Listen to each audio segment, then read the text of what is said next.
Hello everyone and welcome to another Top 5 Records video. We recently got a new UHQR release by Analogue Productions, which is always really exciting. This is it, the Steely Dan Gaucho UHQR release.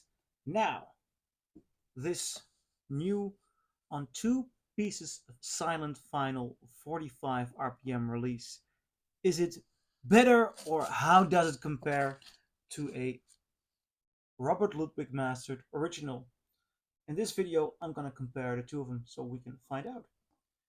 Well, let me first start off with the record I got as first, and that's this. It's a first US export only copy.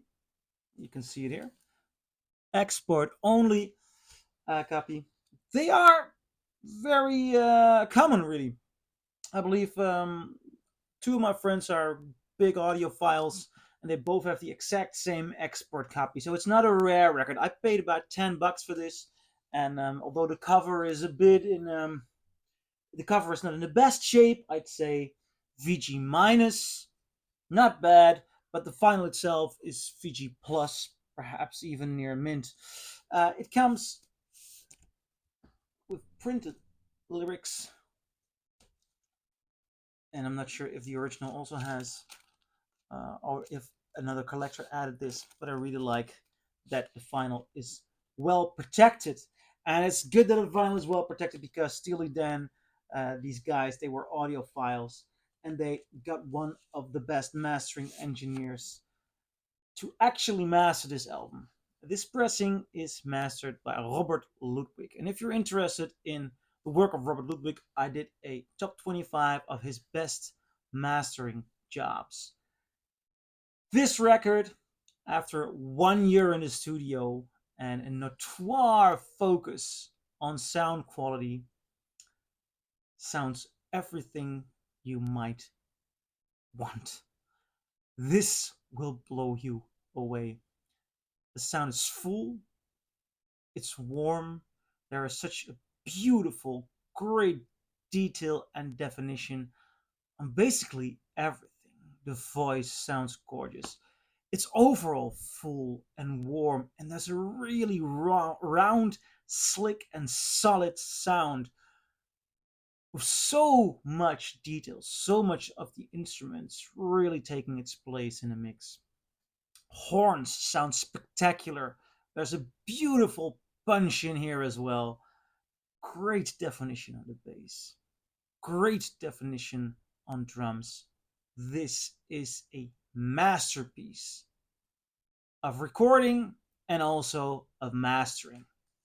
So, is there any need for a UHQR if you've got such a beautiful first pressing, which is not too expensive? You can find this for 10, 20, 25 bucks. Well, let's dive into the UHQR. Also, this is not the first Steely Dan record that Analogue Productions did. They are going through their catalog, and there were two records in which they could not find the original master tape: Asia and this one.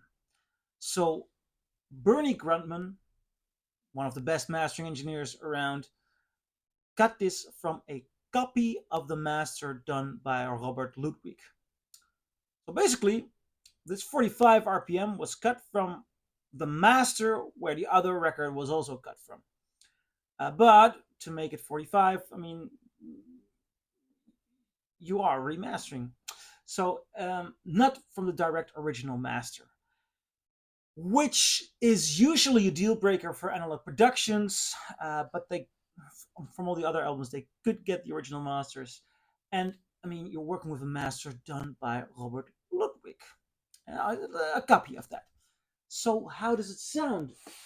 Well, if the idea that no, you know what? I'm going to show you this gorgeous box and do a little bit of unpacking because it's always done in such a beautiful manner. There's a booklet here, which is advertising Asia.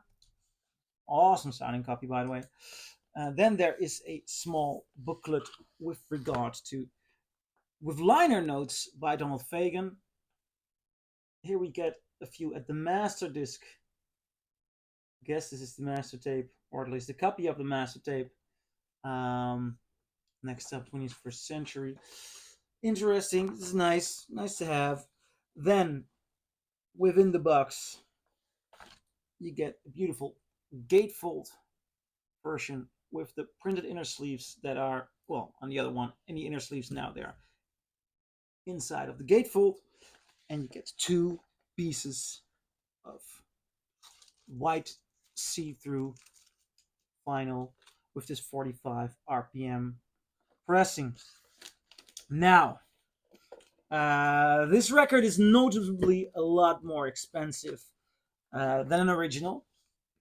Having said that, and having great admiration for the mastering job of Bob Ludwig, nevertheless, this blew me away.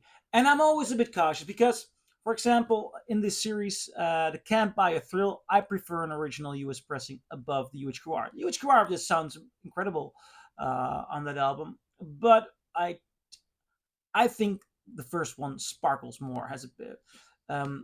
There's also a different kind of energy. There's a very nice, cool, calm energy on the original. So I'm not necessarily always voting or rooting for the UHQR. In this case, I definitely am. And although the Robert Ludwig one is blowing me away, if you listen to this, I mean, the idea behind the mastering is, of course, the same, as it comes from the same ideas of Robert Ludwig. Yet, the transfer to 45 RPM on this gorgeous, good silent vinyl, and the options the 45 RPM gives, makes that this has so much more detail. Also, and I'm not sure how this works, the overall experience seems to be much calmer. It's as if the movement of the instruments, the way the needle goes to the grooves, there is a less harshness than on the original. The sound is just even smoother. And for some records, you don't want that. But for this one, I have the idea that I hear more definition. There's a gorgeous, smooth, cool focus. This is really good. And I mean, overall, I mean, I'm talking about the coolness and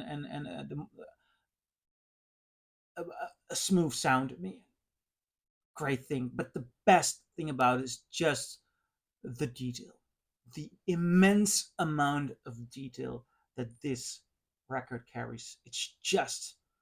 It's an audiophile treat. It's really brilliant, and it's just stunning that such a fantastic sounding album has been improved.